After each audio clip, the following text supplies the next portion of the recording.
Contain করার মতো এখনও উপযুক্ত ছাত্র নই, খুব ডিফিকাল্ট লেগেছে।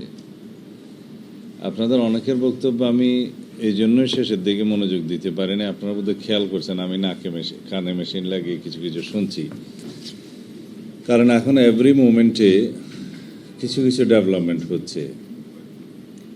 কক্সবাজারে একটা অনুষ্ঠান ছিল যে কোনো একটা দলের, তো ওখানে আমাকে কষে গালিগালাজ করেছে, সেটা একটু মানুষের মধ্যে প্রতিক্রিয়া হয়েছে, তারা প্রতিরোধ করতে চেয়েছে। এগুলো কিভাবে সামলায়, উদ্দেশ্য বিভিন্ন রকমের আমরা বুঝতে পারি, কিন্তু এরপরে আমার এলাকা দিয়ে ক্রস করার কথা ছিল, সেখানে কোনো রকমে শান্তিপূর্ণভাবে যাতে ক্রস করা যায় সেই ব্যবস্থা এখানে বসে বসেই করতে হয়েছে। তারপরে এখন ঢাকাতে যে অনুষ্ঠান চলছে সেটা ফলো আপ এবং করা, বলছে কেন আমাদের কেউ যায়নি, তা আমাদের দাওয়াতই দেয়নি, যাবে কিভাবে? আর দাওয়াত দিলেই যে যেতে পারতো এমনও তো না। তো যাই হোক, এখন সব বিষয়ে ব্লেম করা, এটাও বোধহয় এখানকার অংশ হতে পারে, ব্লেম করা, ব্লেম গেম। সংস্কার কেন হচ্ছে না, বিএনপি দায়ী।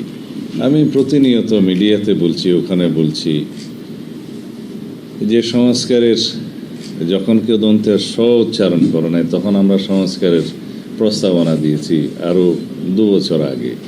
এই সরকার দায়িত্ব নেই আরও 1 বছরের বেশি সময় আগে আমরা 31 দফা দিয়েছি, তার 1 বছর আগে আমরা 27 দফা দিয়েছি, তারও প্রায় 6-7 বছর আগে 2016 সালে ভিশন 2030 দিয়েছি।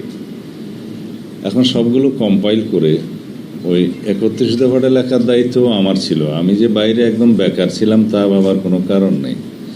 তো ওই কাগজগুলো যখন ছিল তার মধ্যে আমরা সবাইকে অ্যাকোমোডেট করেছি। আমরা গণতন্ত্র মঞ্চের 35 দফা সামনে নিয়েছি, আমাদের আগের কাগজগুলো সামনে নিয়েছি। ন্যাশন ওয়াইড আমরা বিভিন্ন শ্রেণী পেশার মানুষের সাথে কথা বলেছি, তাদের মতামত নিয়েছি। তরুণদের সাথে কথা বলেছি, তাদের মতামত নিয়েছি। সমস্ত নিয়ে আসলে পলিসি ফ্রেমিংয়ের জিনিসগুলো তো ডিটেইল হয় না, ওইটাও একটা one kind of constitution of reformation. এবং সেই কনস্টিটিউশনে কিন্তু সবসময় সব কিছু ডিটেইল করা থাকে না। ওর ভিত্তিতে আমরা এখন যে কাজগুলো করছি তা হচ্ছে ফ্রেমিং অফ প্রোগ্রামস, এবং এটাকে আপনারা অনেকেই সরকারি লেভেলে কাজ করেছেন। আমার মধ্যে আবার কিছু অ্যামালগেমেশন আছে আর কি, সংকর বলা যায়। যে কোনো পলিসি যেমন নিরক্ষরতা দূর করা হবে, এটা বললে তো নিরক্ষরতা দূর হয় না। সেটার জন্য প্রোগ্রাম সেট করতে, কর্মসূচির পরে সেটা প্রজেক্ট হবে, বিভিন্ন প্রজেক্ট, বাজেট প্রণয়ন, ইমপ্লিমেন্টেশন হবে, তারপরে ইভ্যালুয়েশন হবে। These are all steps. তো যারা স্টেট লেভেলে কাজ করেছেন, যাদের অভিজ্ঞতা আছে, অবশ্যই জানেন আপনারা। তখন সেই জন্য অনেকটা পলিসি ফ্রেমিংয়ের যে কনস্টিটিউশন, সেইখান থেকেই আমরা সব কিছু মূল বক্তব্যটা নিয়ে ডিটেল প্রোগ্রামিংয়ের কাজটা আমরা করছি। যেমন আমাদের doctor Zia health and education programming করার জন্য দায়িত্বপ্রাপ্তদের একজন, one of the most important person. সেখানে আমরা দেশের এবং বিদেশের অনেকের অভিজ্ঞতা নিচ্ছি, সেমিনারে অ্যাটেন্ড করছি। আমার সময় কম থাকলেও আমি ওখানে জাস্ট মর্যাদাবান করার জন্য এদের সাথে যাই, বসি ঘন্টা 2। কদিন আগেও ব্রিটিশ একটা টিমের সাথে আমরা বসেছি, এখানে অনেকেই ওখানে পার্টিসিপেট করেছে। তা আমরা তাদের আইডিয়াগুলো বলছি আমাদের কাছে ডিসেমিনেট করো, ব্ল্যাক অ্যান্ড হোয়াইট করো, আমরা এগুলো নেব। নিয়ে সেই প্রোগ্রামগুলো আমরা ফ্রেম করে তারপরে সেই প্রোগ্রামের ভিত্তিতে প্রজেক্ট হবে। যদি প্রজেক্ট গভর্নমেন্টে আসা যায়, সেই জন্য ফাইন্যান্সিং লাগবে, আমাদের ইকোনমি কী কে এফোর্ড করতে পারে সেটার উপর ভিত্তি করে আমাদের সেই প্রোগ্রামিংগুলো করবে। তো সেই জন্য এই কাজগুলো করতে, এই প্রোগ্রামগুলো বানাতে, প্রজেক্ট ফ্রেমিং করতে যেই আইডিয়াসগুলো সমাজের সব স্তর থেকে নিতে হয়, সেগুলো নিয়ে আগাতে হয়। তারপরে ট্রায়াল অ্যান্ড এরর প্রসেসের মধ্য দিয়ে সেই প্রোগ্রামিংগুলোর মধ্যে অ্যামেন্ডমেন্ট হবে, আসবে। এইভাবে ন্যাশন বিল্ডিং অ্যাক্টিভিটিসগুলো পরিচালিত করতে হয়।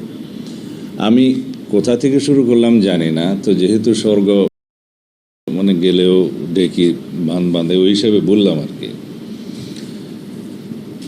যারা 20 বছর 25 বছর 30 বছর 40 বছর, 50 বছর, 60 বছর, 70 বছর, 80 বছর, 90 বছর, 100 বছর, 200 বছর, 300 বছর, 400 বছর, 500 বছর, 600 বছর, 700 বছর, 800 বছর, 900 বছর, 1000 বছর, 1000 বছর, এই রাষ্ট্র সংস্কারের কথা বলছি, যেমন আমাদের বিরুদ্ধে, ওই প্রসঙ্গে বোধহয় বলছিলাম যে বিএনপির জন্য সংস্কার হচ্ছে না। সংস্কার, reformation, these are very near to our heart of BNP, এবং এইটা দিয়ে আমরা এগোতে চাই।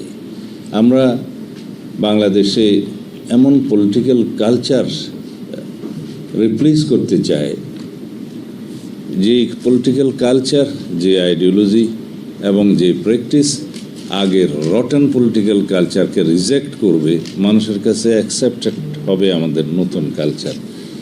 আমরা এমন পলিটিক্যাল চর্চাটা করতে চাই, শুধু উন্নয়ন দিয়ে পলিটিক্যাল চর্চা হয় না। উন্নয়ন আইয়ুব খানও করেছে, উন্নয়ন শেখ হাসিনাও কিছু করেছে।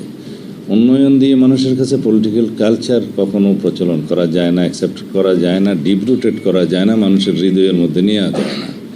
সেটা এমন কালচার আমাদেরকে দিতে হবে, প্লেস করতে হবে, যে কালচারটা মানুষ গ্রহণ করবে। সেজন্য আমি মাঝে মধ্যে বলি যে আমরা ছাত্র জমানায় পড়তাম, স্লোগান দিতাম, রেড ফ্ল্যাগ মাস্ট অপোজ দি রেড ফ্ল্যাগ, কিন্তু সেটার মর্মার্থ তখন হয়তো বুঝতাম না, কিন্তু এটার অনেক বেশি মানে আছে। তা আমরা যদি এই গুড পলিটিক্স যদি না দেই, ব্যাড পলিটিক্স রিপ্লেস হবে না। গুড আইডিওলজি যদি না দেই, গুড প্রোগ্রামিং যদি না দেই, গুড রিফর্ম যদি না দেই, তাহলে আগের রটেন অথবা ব্যাড এই সমস্ত কালচারগুলো, পলিটিক্যাল চর্চাগুলো কখনো মানুষ রিজেক্ট করবে না।